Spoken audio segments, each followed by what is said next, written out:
Hello friends, welcome to another new video. গরমের ছুটি নিয়ে এই মুহূর্তে সবচেয়ে বড় বিগ ব্রেকিং আপডেট কিন্তু নিয়ে চলে এলাম তোমাদের জন্য। গরমের ছুটি কিন্তু বাড়তে চলেছে এবং কি তথ্য রয়েছে শিক্ষা দপ্তরের পক্ষ থেকে, উচ্চ মাধ্যমিক বা মাধ্যমিক শিক্ষা পর্ষদের পক্ষ থেকে কি তথ্য উঠে এলো এবং মুখ্যমন্ত্রীর বক্তব্য অনুযায়ী প্রাইভেট কলেজ গরমের ছুটি পড়তে চলেছে। তার সাথে ক্লাস 11 এবং 12-এর পরীক্ষা 2025 সালে সেটা নিয়ে কি বিবৃতি রয়েছে এবং এইচএস এর পরীক্ষা মেবি পিছোতে চলেছে, সেটা নিয়েও ডিসকাস করবো আজকের এই ভিডিওটাতে। অর্থাৎ 2026 সালের যে এইচএস পরীক্ষা রয়েছে সেই পরীক্ষা। তো যারা নতুন আছে অবশ্যই চ্যানেলটিকে সাবস্ক্রাইব করে পাশে বেল আইকনে ক্লিক করে দাও, যাতে সব সময় অথেন্টিক আপডেটগুলো তোমরা SD tutorial guide YouTube channel থেকে পেয়ে যাও। তো প্রথমত আমরা প্রত্যেকে জানি যে 30 এপ্রিল থেকে গরমের ছুটি গভর্নমেন্ট স্কুলগুলোতে শুরু হয়ে গেছিল, কিন্তু প্রাইভেট স্কুলগুলোতে সেই অর্থে গরমের ছুটি পড়ছিল না। অর্থাৎ এক একটি স্কুলে এক এক রকম ভাবে কিন্তু ইন্ডিভিজুয়াল ওয়েতে ছুটি চলছিল। তবে মুখ্যমন্ত্রী সেদিনকার আবেদন ছিল প্রাইভেট স্কুলের দিকে যে তারা যেন গরমের ছুটিটা দেন, ছাত্রছাত্রীদের যেন কষ্টটা না হয়, বাড়িতে বসে যেন তারা পড়তে পারেন। এবং সেই মর্মে আমরা দেখতে পাচ্ছি যে প্রাইভেট স্কুলগুলোতেও গরমের ছুটি একের পর এক কিন্তু পড়তে চলেছে।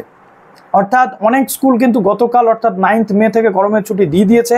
এর মধ্যে আমরা ক্যালকাটার বিভিন্ন যে বড় বড় স্কুলগুলো দেখছি বা রাজ্যের বিভিন্ন স্কুলগুলো রয়েছে, যেমন ডিপিএস বা দিল্লি পাবলিক স্কুল, লা মার্টিনা, তারপরে তোমাদের যে রামমোহন শুরু করে ফিউচার ফাউন্ডেশন একাডেমি, এরকম যে স্কুলগুলো রয়েছে সেখানে ছুটি কিন্তু পড়ছে। আবার অনেক স্কুল রয়েছে যেখানে এখনও পর্যন্ত ছুটি দেয়নি, সেই স্কুলগুলো ধাপে ধাপে কিন্তু ছুটি দেওয়ার পথে এগোচ্ছে। যদিও আমরা দেখেছি যে 13ই মেতে প্রাইমারি স্কুলের যে ছুটি সেটা শেষ হতে চলেছিল এবং 13ই মের সাথে সাথে আমরা দেখতে পাচ্ছি যে হাই স্কুলের যে ছুটি সেটাও কিন্তু 13ই মে নাগাদ শেষ হতে চলেছিল। কেননা এবছর 12ই মে থেকে শুরু হওয়ার কথা ছিল গরমের ছুটি, যদিও গরম আগে থেকে পড়ে যাওয়ার ফলে 30 এপ্রিল থেকে গরমের ছুটি দিতে বাধ্য হয় গভর্নমেন্ট। এবং তার পরবর্তীতে এখন চারিদিকে যে গরমের যে পরিস্থিতি রয়েছে সেটা মারাত্মক একটা পরিস্থিতি ধারণ করেছে, যার ফলে কিন্তু এই ছুটি বর্ধিত করা হয়েছে। তো স্কুল এডুকেশন ডিপার্টমেন্টের পক্ষ থেকে আমরা প্রথমে প্রাইমারির যে ছুটি সেটা দেখেছিলাম যে 13ই মে ছুটিটা বর্ধিত করে 31 মে পর্যন্ত করে দেওয়া হয়েছে এবং প্রাইমারি স্কুল কিন্তু খুলতে চলেছিল 2রা জুন। পরবর্তী ক্ষেত্রে শিক্ষা দপ্তরের নির্দেশিকা আসার পর আমরা দেখলাম যে মাধ্যমিক উচ্চ মাধ্যমিক সব স্তরের ছুটি কিন্তু এক্সটেন্ড করে 31 মে পর্যন্ত করে দেওয়া হয়েছে। আগে বলা হচ্ছিল যে কতদিন ছুটি থাকবে তার কোনো নিশ্চয়তা নেই, অনিশ্চয়তা বা অনিশ্চিত কালের জন্য ছুটি হয়ে গেছিল, কিন্তু এখন দেখতে পাচ্ছি যে 31 মে পর্যন্ত স্কুল ছুটি থাকছে। আর এই স্কুল ছুটির টাইমে তোমাদের নিজেদের পড়াশোনাটাকে কিন্তু খুব মজবুত করতে হবে। ছুটি পেয়েছি বলে আমি গায়ে হাওয়া লাগিয়ে ঘুরে বেড়াবো এরকম কিন্তু পরিস্থিতি তৈরি করলে চলবে না। যথেষ্ট ভালো করে তোমাদের পড়াশোনাটা করতে হবে। তো এইচএস প্রাইমারি এবং মাধ্যমিক স্তরে ছুটি 31 মে পর্যন্ত এবং জুনের 2 তারিখে এই স্কুলগুলো কিন্তু খুলতে চলেছে। প্রাইভেট স্কুলও আমরা দেখতে পাচ্ছি 9 মে থেকে অলমোস্ট শুরু হয়ে গেছে। এবার আসি পরীক্ষার ক্ষেত্রে। আমরা যদি দেখি যারা নতুন 11-এ উঠছো তাদের ফার্স্ট সেমের যে ক্লাস সেটা শুরু হতে চলেছে, কিন্তু এই গরমের ছুটির জন্য সেটা কিন্তু স্টার্ট হতে পারছে না।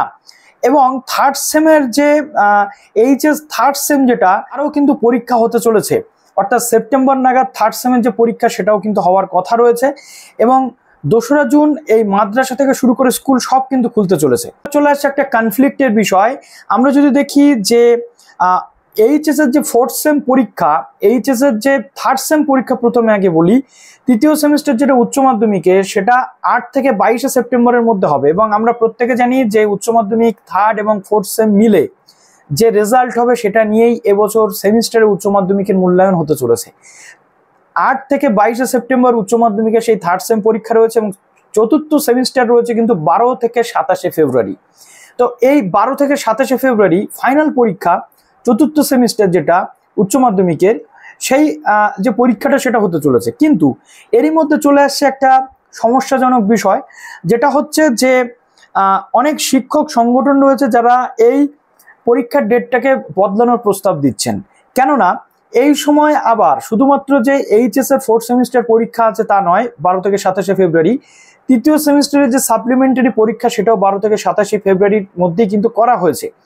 এবার দেখা যাচ্ছে যে এই তৃতীয় সেমিস্টার পরীক্ষা কারা দেবে, অর্থাৎ সাপ্লিমেন্টারি পরীক্ষা, অর্থাৎ ফেল করা ক্যান্ডিডেটদের জন্য এই 3rd সেমিস্টারের সাপ্লিমেন্টারি পরীক্ষা, যেটা বর্তমানে যারা এবছর এইচএস এ ফেল করেছে তারা চাইলে ওই 3rd সেমিস্টারে সাপ্লিমেন্টারি পরীক্ষা দিয়ে কিন্তু উত্তীর্ণ হতে পারে। উত্তীর্ণ হতে পারে।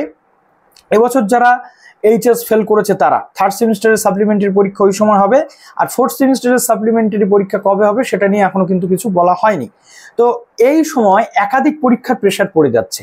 এই সময় মাধ্যমিকেরও কিছু পরীক্ষা রয়েছে এবং উচ্চ মাধ্যমিকের এই চতুর্থ সেমিস্টার সঙ্গে উচ্চ মাধ্যমিকের তৃতীয় সাপ্লিমেন্টারি যে সেমিস্টার সেটা হওয়ার ফলে শিক্ষক সংগঠনের একাংশের দাবি যে এই পরীক্ষাটাকে এক্সটেন্ড করা হোক। তো হয়তো মেবি এই ডেটটা এক্সটেন্ড হতে চলেছে, সেটাই এখন আমাদের দেখার। তবে আমি বলবো তোমাদের একদমই সময় নষ্ট করলে চলবে না, তোমরা এই টাইমটাতে খুব ভালো করে পড়াশোনা করো যাতে খুব ভালো রেজাল্ট তোমাদের হয়, এবং অবশ্যই গরমের ছুটিটাকে কাজে লাগাও। ভালো থেকো সবাই, বেস্ট অফ লাক।